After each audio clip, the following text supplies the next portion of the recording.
Abril de 1945. En los últimos días de la Segunda Guerra Mundial, Adolf Hitler, líder supremo de Alemania, transitaba sus momentos más oscuros. Encerrado en un búnker subterráneo de Berlín, podía oír cómo los ejércitos soviéticos de Joseph Stalin se acercaban cada vez más.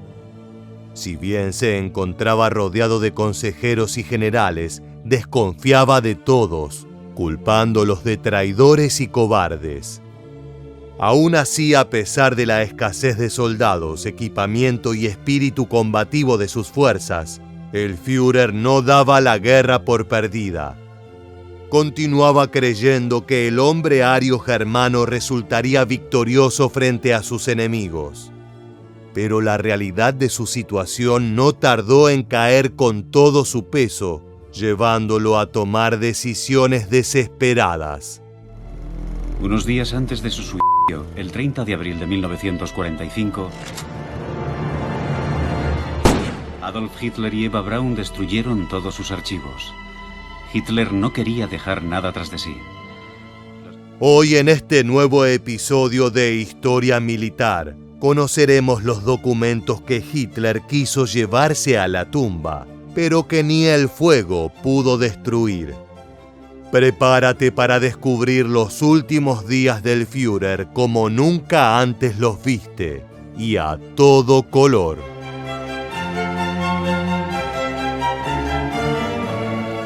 Para diciembre de 1944, el destino del Tercer Reich parecía sellado.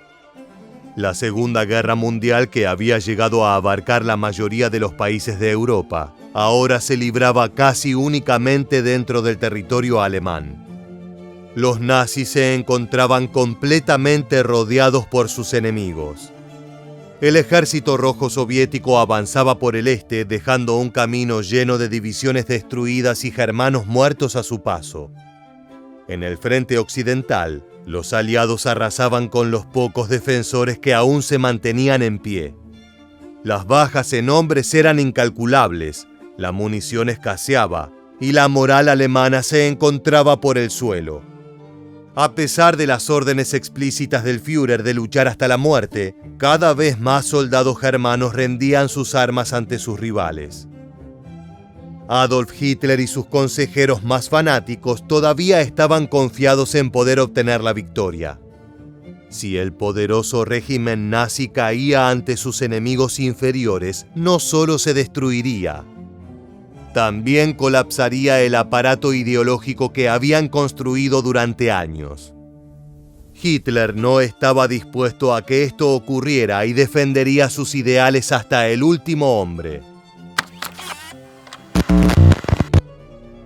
La pénurie de soldats dont l'armée allemande souffrait ne permit d'engager que 30 divisions et encore en faisant appel aux toutes dernières réserves. Des divisions entières composées de vétérans et de jeunes recrues furent formées. Si la situation n'avait pas été aussi désespérée, ces hommes auraient été réformés du service actif. Mais c'était la chance ultime pour Hitler de sauver quelque chose de ces années de combat, et il n'avait d'autre choix que de tout risquer.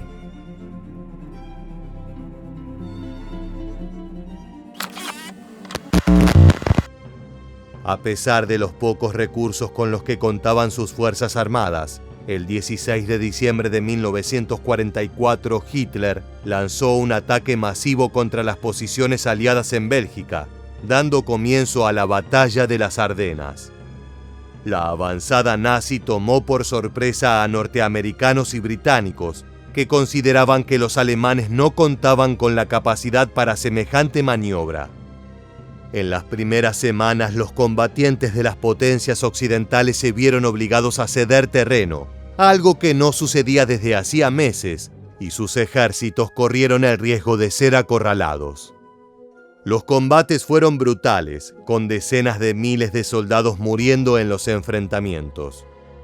Debido al terrible frío invernal, cualquier herida menor podía ocasionar gangrena, lo cual solía terminar en la pérdida del miembro afectado o incluso la muerte. Pero a medida que pasaban los días y los aliados fortalecían sus posiciones, la ofensiva perdió fuerzas. Para fines de enero de 1945, los alemanes habían sido derrotados. El último ataque nazi de la guerra había fracasado. Esto marcó el inicio de la retirada de los ejércitos germanos y fue un anuncio temprano de la caída del Tercer Reich.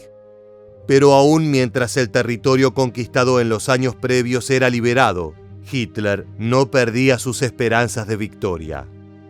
Sin embargo, todos sus planes sobre nuevas ofensivas heroicas contrastaban con la realidad de sus fuerzas. Sus generales habían comenzado a desobedecerlo, ya que las órdenes que les llegaban no podían ser cumplidas debido a lo inverosímiles que eran. Mientras el año 1945 avanzaba, el Tercer Reich retrocedía cada vez más. Cuando abril comenzó, todo el mundo estaba atento a lo que sucedía en Berlín.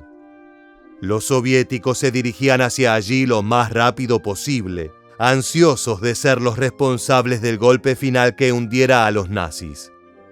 Sabían a su vez que el Führer se encontraba en la capital junto con el resto de la cúpula germana, dirigiendo lo que quedaba de sus fuerzas. Estados Unidos e Inglaterra, aunque asentados en territorio alemán, habían decidido que no moverían sus tropas hacia Berlín, pero eso no impidió que la ciudad se salvara de sus ataques.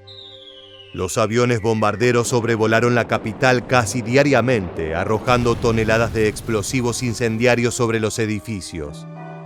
Millones de ciudadanos vieron sus hogares destruidos y decenas de miles murieron enterrados en los escombros o calcinados por las bombas. Los sobrevivientes debieron mudarse a refugios y sótanos, donde esperarían al final de la guerra. Adolf Hitler tomó la misma decisión, trasladándose a un búnker subterráneo en los jardines de la Cancillería.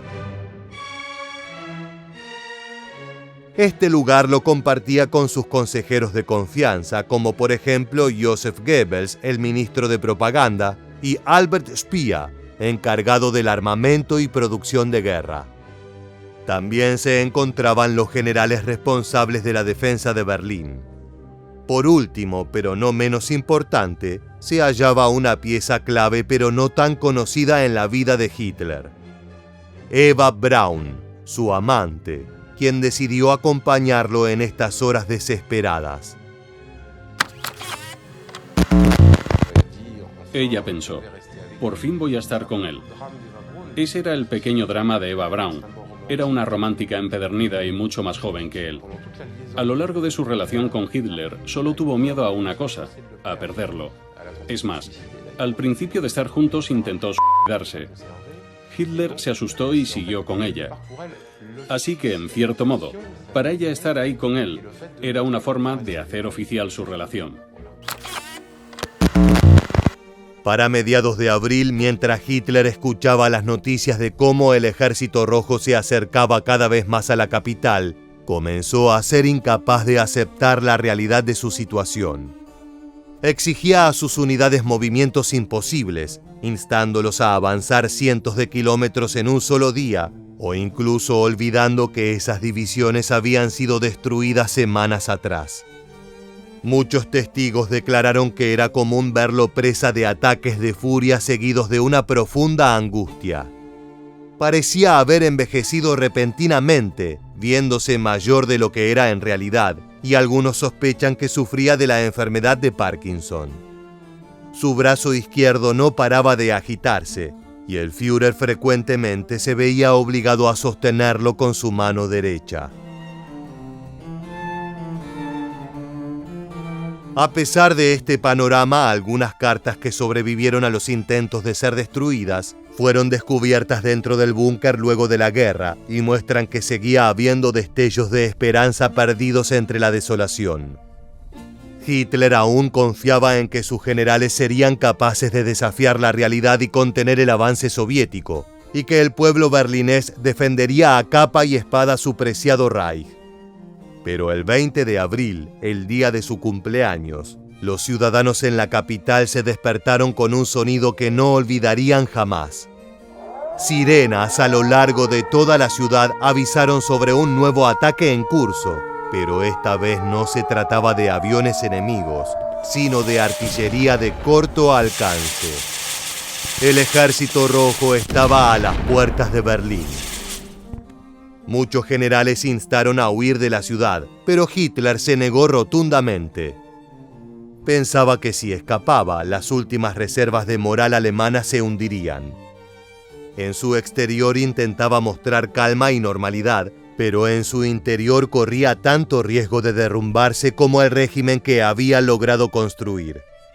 Mientras las tropas soviéticas rodeaban Berlín, el Führer recibió en los jardines de la Cancillería a una delegación de las Juventudes Hitlerianas, quienes lo saludaron por su cumpleaños. Los miembros de esta organización, algunos de tan solo 14 años, formaban una de las únicas divisiones restantes nazis en la defensa de Berlín. Eran niños a los que iban a mandar a la primera línea del frente para morir defendiendo Berlín. Quería honrarlos y recompensar a los más valientes. El brazo izquierdo de Hitler no paraba de temblar.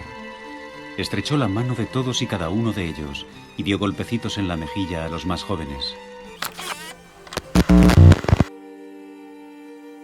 La noche del cumpleaños del Führer terminó con un despiadado regalo por parte de los aliados: el último ataque aéreo sobre Berlín. Al día siguiente, los soviéticos comenzaron a acercarse a los suburbios de la ciudad, enfrentándose a la primera línea de defensa alemana. Tanto Adolf Hitler como Joseph Stalin sabían del gigantesco valor simbólico que tenía la capital del Reich. Para ambos líderes, la guerra sería definida por el ganador de esta batalla. El ejército rojo fue ordenado para concentrar su avance en el edificio del Reichstag, el cual había sido la sede del gobierno antes de la llegada de los nazis al poder. Los soldados rusos no lo sabían, pero a solo unos metros se encontraba Hitler, planeando desesperadamente sus operaciones de defensa. Los alemanes ya casi no contaban con tanques, aviones o piezas de artillería. Solo les quedaban algunas divisiones constituidas mayormente por adolescentes o por ancianos, y milicias de ciudadanos pobremente equipadas. Las órdenes de Hitler de montar un contraataque parecían ser puras fantasías, y ninguna estuvo ni cerca de funcionar. El 22 de abril de 1945, ordenó que los ejércitos liderados por el comandante Felix Steiner debían romper las líneas soviéticas. Pero sus generales le plantearon los puntos imposibles de su última exigencia, ya que el oficial no contaba con los hombres ni el equipo necesario para tal misión. Luego de esto, el Führer perdió completamente la poca calma que le quedaba. Acusó a todos sus consejeros y soldados de traidores y cobardes, y expresó que su pueblo merecía cualquier castigo que los soviéticos tuvieran pensado, ya que no eran verdaderos alemanes. Terminó su ataque de cólera declarando: «Todo está perdido, este es el final». Según cartas de Eva Braun encontradas luego de la guerra, este fue el día en que ella y Hitler decidieron que se quitarían la vida. Podemos ver el contenido del mensaje dirigido a su mejor amiga a continuación. Nos muestra un reflejo de los pensamientos que corrían por la mente de Eva Braun ante el final que se aproximaba. Te enviaré mis joyas y te ruego las distribuyas como pone en mi testamento. No puedo describir lo que siento y lo que sufro por el Führer. No logro entender cómo todo puede terminar así. Pero ya no puedo creer en ningún Dios.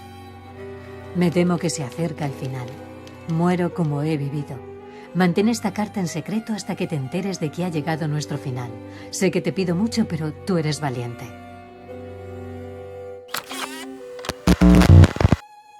El 23 de abril, mientras la batalla continuaba, Albert Speer pidió permiso a Hitler para retirarse de Berlín y dirigirse a otra ciudad más segura. El Führer consideraba al ministro de guerra como uno de sus servidores más fieles, por lo que se sintió personalmente traicionado por su petición. Aún así le autorizó huir. En otro momento puede que lo habría acusado de cobardía y encarcelado o incluso ordenado ejecutar, pero el jerarca nazi se sentía tan derrotado que su respuesta fue más apática. En estos días solo mantenía en su círculo íntimo a Eva Braun y Joseph Goebbels. Sentía que nadie más era de confianza. Este sentimiento se agravó horas después. Hermann Göring, el comandante supremo de la Fuerza Aérea Alemana, había sido designado años antes como el sucesor de Hitler si éste era asesinado o capturado. Durante los primeros días de la invasión soviética, luego de rumores acerca de la posible rendición del Führer que alcanzaron sus oídos, Göring decidió que había llegado su hora. Le escribió un telegrama al líder alemán informándole de que si no daba señales de vida para la noche de ese mismo día, él asumiría el papel de canciller del Reich. Más que una traición, se trató de un malentendido, dado por el caos que reinaba Alemania en esos momentos. Varios testigos afirmaron que el comandante realmente pensó que el Führer lo había autorizado a tomar el poder. Pero algunos consejeros de Hitler, enemigos íntimos de Göring, presentaron su comunicado en forma de que no quedaran dudas de su deslealtad. Entre ellos, el más destacado fue Martin Bormann, el secretario personal del mandatario germano. Esto, sumado a su propia paranoia, hizo que el jerarca nazi demandara la destitución inmediata del comandante de la Fuerza Aérea. A pesar de las quejas de Göring, el 25 de abril fue despedido del Partido Nacional Socialista y despojado de todo su poder. Ese mismo día, ya pensando en el inevitable final, Hitler ordenó la destrucción de todos sus archivos personales. Afortunadamente, algunos se salvaron de alimentar las llamas. Esas cartas y documentos son una invaluable fuente de información sobre cómo se vivieron los últimos días del Tercer Reich. Estos documentos deberían haber sido destruidos, pero con la tensión de los últimos días fueron milagrosamente olvidados. Hitler mandó quemar todos sus archivos privados. Estaríamos hablando de una importante correspondencia que podría haber mantenido con jefes de Estado. También mandó quemar la totalidad de las notas de su Estado Mayor que estaban ahí. Así que pidió a su edecán Julius Schau que abandonase el búnker y fuera a quemar sus archivos a su piso de Múnich y a Berchtesgaden. Y Schau lo hizo. Mientras tanto, los soviéticos cerraron su asedio alrededor de Berlín. Ya no solo escaseaba la munición y los combatientes, sino también la comida y el agua. Los ciudadanos que quedaban vivos recurrieron a medidas desesperadas, comiéndose a sus mascotas y a los caballos que caían muertos en los enfrentamientos. Algunos no pudieron soportar estas terribles condiciones y recurrieron al suicidio. Pero los civiles no fueron los únicos. Los soldados más fanáticos también prefirieron quitarse la vida antes de rendirse. A su vez, hubo generales que elegían un disparo en la sien o volar con granadas antes que tener que explicarle al Führer que no podían llevar a cabo sus órdenes. Mientras la tensión aumentaba, Hitler siguió enfrentándose a la traición de sus camaradas. Esta vez provino de Heinrich Himmler, ministro del Interior y jefe supremo de las SS, la organización paramilitar nazi más importante y brutal. Considerando la guerra completamente perdida, Himmler intentó en secreto negociar la paz con los aliados sin consultarlo con su Führer. La organización que el teniente de Hitler dirigía fue responsable de algunas de las atrocidades más oscuras de toda la guerra, incluidas las matanzas en los campos de concentración. Himmler estaba al tanto de que si Alemania caía, su destino sería una condena a muerte. Fue por esto que buscó un trato con Estados Unidos, en donde garantizaría su vida a cambio de dar fin a los enfrentamientos. Pero el mando supremo aliado no solo rechazó su pedido, sino que lo informó por radio. Gracias a esto, el 28 de abril de 1945, Hitler se enteró de la intención de Himmler. Inmediatamente se montó en una terrible cólera, llamándola la más vil de las traiciones. Incluso mandó a ejecutar a Hermann Fegelein, el representante de las SS en Berlín. Si bien había sido apresado por desertar del ejército, fueron las acciones de Himmler que terminaron por condenarlo. Ni siquiera estar casado con la hermana de Eva Braun lo salvó de la furia de Hitler. Los eventos de ese día terminaron por quebrar los últimos trazos de esperanza que aún quedaban en el Führer.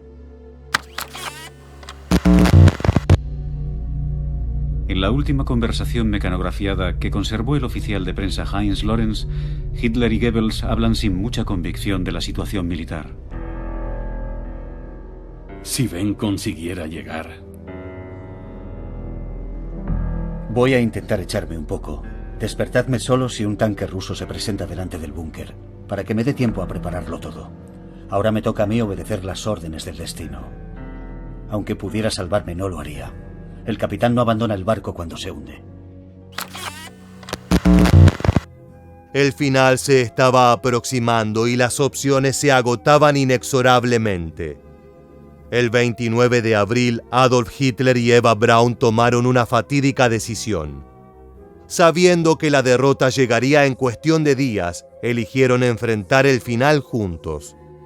Luego de una pequeña ceremonia asistida por Goebbels, Bormann y solo algunos otros testigos, se los declaró marido y mujer. Según algunos allegados presentes en el búnker, el Führer vio esto como una forma de compensar a Braun su lealtad, siendo una de las pocas que no lo había abandonado en sus horas más oscuras. Luego del casamiento, Hitler llamó a su secretaria para dictar su testamento. En el que sería su documento final, el jerarca nazi no mostró ni un ápice de remordimiento por las atrocidades cometidas en los últimos años. Siguió manteniendo la superioridad racial y su odio ante el pueblo judío como el baluarte de sus ideales. Según el punto de vista del Führer, el fracaso de su Reich de los 1000 años se debió a las incontables traiciones sufridas por sus envidiosos generales y consejeros, y no por ninguna falla propia. Mientras Hitler realizaba sus últimas declaraciones, los soviéticos barrían con las pocas defensas aún restantes en Berlín. Se encontraban a tan solo unos cientos de metros de su búnker, pero no tenían idea de su existencia.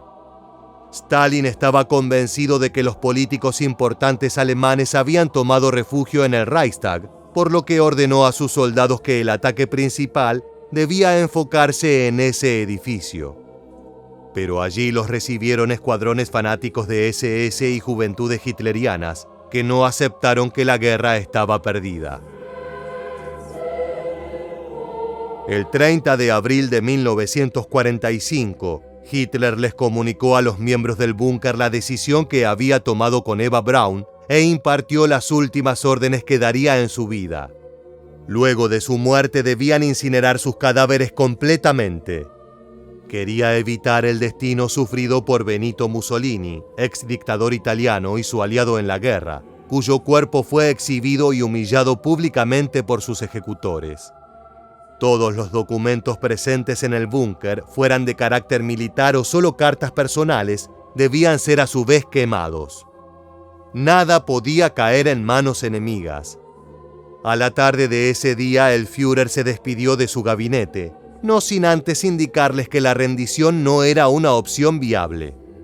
A las 3 de la tarde, marido y mujer se encerraron en su cuarto privado. Unos segundos después, un único disparo retumbó por las paredes del búnker subterráneo. Hitler estaba muerto. Los cuerpos de Eva Braun y Hitler fueron inmediatamente quemados en los jardines de la Cancillería, justo delante de una de las salidas del búnker. Al día siguiente, el 1 de mayo, Magda y Joseph Goebbels se suicidaron tras envenenar a sus 6 hijos. La Segunda Guerra Mundial terminó como había empezado, como quiso Adolf Hitler. Para pasar a la posteridad, eligió un final colectivo grandioso. Su muerte la decidió 48 horas antes de la entrada de los soldados soviéticos en el búnker, el 2 de mayo de 1945 a las 15 horas.